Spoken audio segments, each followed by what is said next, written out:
یہاں پہ اسرائیل کے اپنے سروائیول کا معاملہ ہے، اس کے اس خطے کے اندر اپنے مفادات ہیں، تمام دشمنوں کو وہ مٹا چکا ہے مشرق وسطی میں، اور اب ایک واحد بڑا دشمن ایران اس کے سامنے کھڑا ہے۔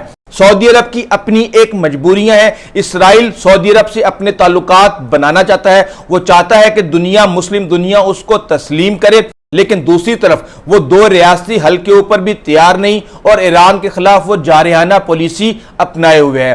آپ کو پتا ہے کہ اسرائیل امریکہ کا ایک، لوگ تو کہتے ہیں ناجائز بچہ، لیکن بہرحال ایک پسندیدہ بچہ ہے وہ، جس کی وہ ہر میدان میں، ہر جگہ پہ وہ سپورٹ کرتا ہے۔ تو کیا امریکہ کے لیے یا ٹرمپ کے لیے ایران اور سعودی عرب کے مفادات اہم ہوں گے یا اسرائیل کے؟ اور دونوں ایک دوسرے کے مفادات کو نظر انداز کر کے کسی ایک سائیڈ پہ جا کے کیسے کوئی متوقع اور فائدہ مند نتیجہ اخذ کر سکتے ہیں؟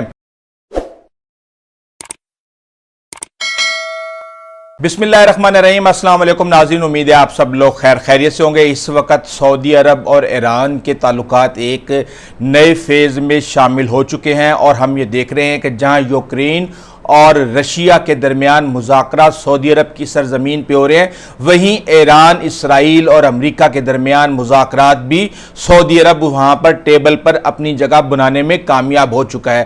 دراصل یہ ایک حقیقت ہے کہ جب دشمنی کی دہائیوں کے بعد سفارتی دروازے کھلتے ہیں تو سوال پیدا ہوتا ہے کہ یہ قدم دوستی کا ہے یا حکمت عملی کا۔ سعودی عرب کے وزیر دفاع نے ایران کا دورہ کیا ہے، ایک ایسا دورہ جو دنیا بھر کے مبصرین کو چونکا گیا ہے، کیونکہ اعلیٰ سطح کا یہ دورہ 46 سال بعد کیا گیا ہے، اور دوسری طرف یہ صرف ایک ملاقات نہیں تھی، یہ ایک پیغام تھا پوری دنیا کے لیے۔ اور سعودی عرب اور ایران دو بڑے اسلامی ممالک جن کے تعلقات سالوں سے کشیدگی کا شکار رہے، چاہے وہ شام ہو، یمن ہو یا لبنان کی سرزمین، یہ دونوں خطے میں ہمیشہ مخالف کیمپ میں نظر آئے، لیکن اب حالات بدل رہے ہیں۔ سعودی عرب کے وزیر دفاع شہزادہ خالد بن سلمان نے ایران کا دورہ کیا ہے، جو کہ 1979 کے بعد پہلا اتنے اعلیٰ سطح کا سرکاری دورہ ہے۔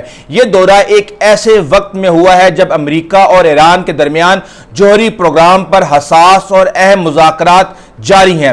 اس تناظر میں یہ دورہ محض دو طرفہ تعلقات نہیں بلکہ پورے خطے کی اسٹریٹجک صورتحال پر اثر انداز ہو سکتا ہے۔ ایران اور سعودی عرب کے تعلقات کئی دہائیوں سے کشیدہ رہے ہیں، جن میں فرقہ وارانہ تناؤ، یمن جنگ اور خطے میں باہمی اثر و رسوخ کی کشمکش شامل ہے۔ تاہم مارچ 2023 میں چین کی ثالثی سے دونوں ممالک نے سفارتی تعلقات بحال کیے۔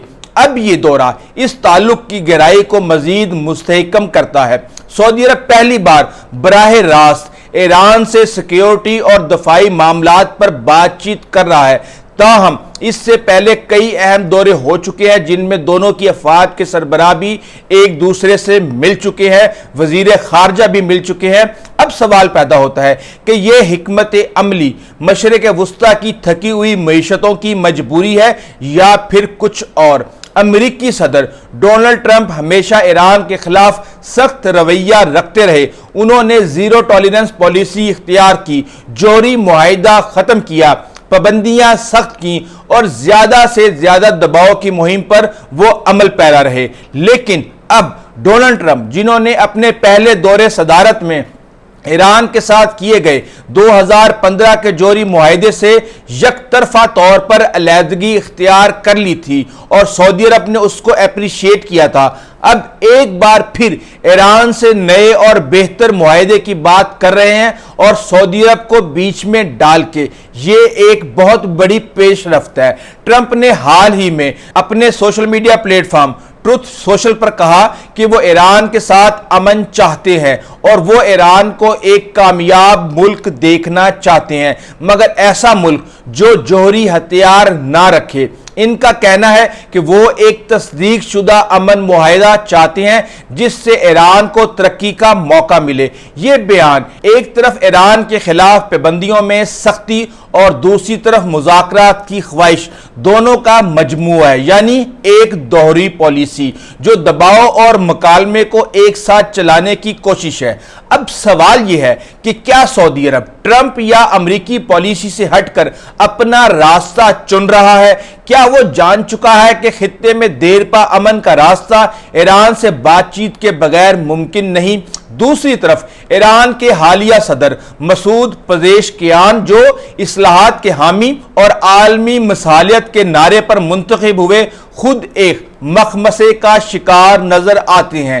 ایک طرف ان پر ملکی معیشت کو سنبھالنے، بے روزگاری کو کم کرنے اور عوامی مسائل کو حل کرنے کا دباؤ ہے، تو دوسری طرف انہیں سپریم لیڈر آیت اللہ خامنائی کی مخالفت کا سامنا ہے، جو امریکہ سے مذاکرات کو غیر دانشمندانہ اور غیر باعزت قرار دے چکے ہیں۔ مسعود پزیشکیان نے اگرچہ مذاکرات کی خواہش کا اظہار کیا ہے، لیکن وہ بھی اب ٹرمپ کی نیت پر سوال اٹھا رہے ہیں۔ اس سے ظاہر ہوتا ہے کہ ایران کے اندر بھی پالیسی سازی میں انتشار پایا جاتا ہے۔ سعودی عرب کا بڑھتا ہوا کردار ایک اہمیت کا حامل ہے۔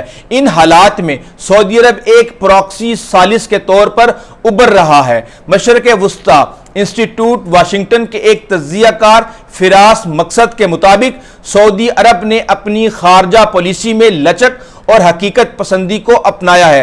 سعودی عرب نہ صرف امریکہ کے ساتھ اسٹریٹجک اتحاد رکھتا ہے بلکہ ایران سے بھی تعلقات بہتر بنانے کی کوشش کر رہا ہے، جیسا کہ حالیہ برسوں میں دونوں ممالک کے درمیان سفارتی تعلقات کی بحالی سے ظاہر ہوتا ہے۔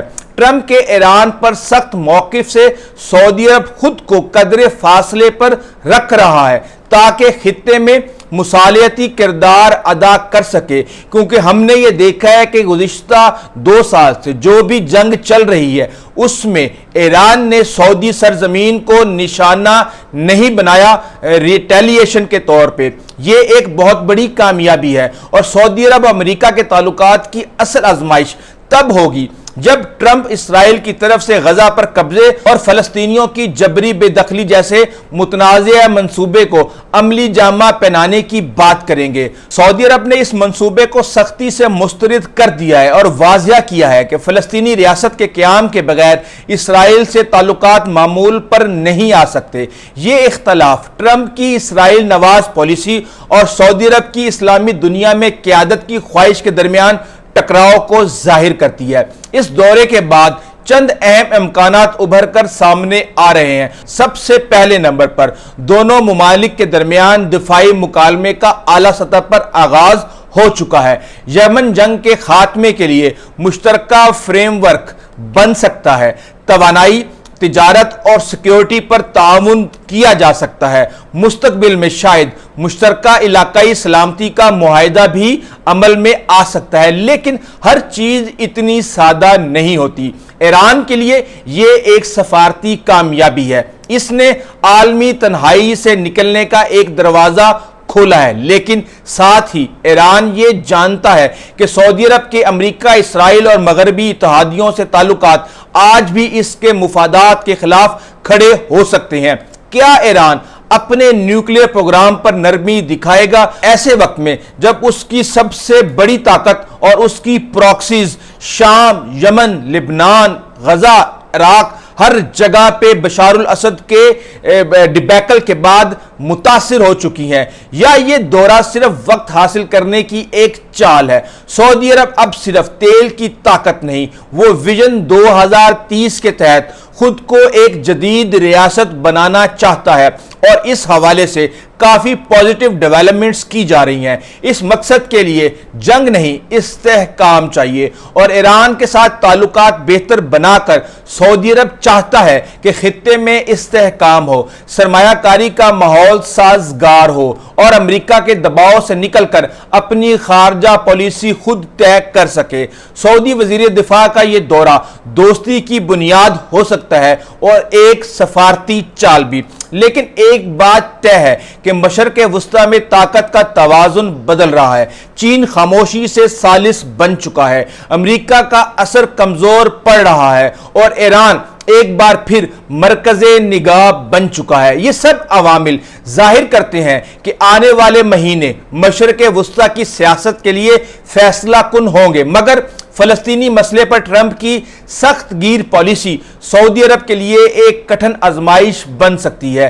آگے کیا ہوگا؟ کیا یہ دو مسلم ممالک باہمی دشمنی کو ختم کر پائیں گے یا یہ سب وقتی مفاد کا کھیل ہے؟ اگر آپ کو لگتا ہے کہ یہ ایک تاریخی لمحہ ہے یا اس کے پیچھے کوئی گہری چال چھپی ہوئی ہے تو آپ ہمیں کمنٹس کریں، کیونکہ یہ معاملہ بہت زیادہ پیچیدہ ہے۔ یہاں پہ اسرائیل کے اپنے سروائیول کا معاملہ ہے، اس کے اس خطے کے اندر اپنے مفادات ہیں، تمام دشمنوں کو وہ مٹا چکا ہے مشرق وسطی میں، اور اب ایک واحد بڑا دشمن ایران اس کے سامنے کھڑا ہے۔ سعودی عرب کی اپنی ایک مجبوریاں ہیں، اسرائیل سعودی عرب سے اپنے تعلقات بنانا چاہتا ہے، وہ چاہتا ہے کہ دنیا، مسلم دنیا اس کو تسلیم کرے، لیکن دوسری طرف وہ دو ریاستی حل کے اوپر بھی تیار نہیں اور ایران کے خلاف وہ جارحانہ پالیسی اپنائے ہوئے ہے۔ آپ کو پتا ہے کہ اسرائیل امریکہ کا ایک، لوگ تو کہتے ہیں ناجائز بچہ، لیکن بہرحال ایک پسندیدہ بچہ ہے وہ، جس کی وہ ہر میدان میں ہر جگہ پہ وہ سپورٹ کرتا ہے۔ تو کیا امریکہ کے لیے یا ٹرمپ کے لیے ایران اور سعودی عرب کے مفادات اہم ہوں گے یا اسرائیل کے؟ اور دونوں ایک دوسرے کے مفادات کو نظر انداز کر کے کسی ایک سائیڈ پہ جا کے کیسے کوئی متوقع اور فائدہ مند نتیجہ اخذ کر سکتے ہیں؟ معاملات بہت الجھے ہوئے ہیں، بہت زیادہ پیچیدہ ہیں اور اس کے اوپر ڈیولپمنٹس آ رہی ہیں، لیکن آپ کمنٹس کریں کہ آپ کیا سمجھتے ہیں کہ کیا ہونے جا رہا ہے۔ اس حوالے سے ہماری اپڈیٹس کا سلسلہ جاری ہے، لیکن اگر آپ نے ابھی تک اس چینل کو سبسکرائب نہیں کیا تو ضرور کیجیے گا، لائک کیجیے گا۔ انٹل دی نیکسٹ ٹائم، اللہ حافظ۔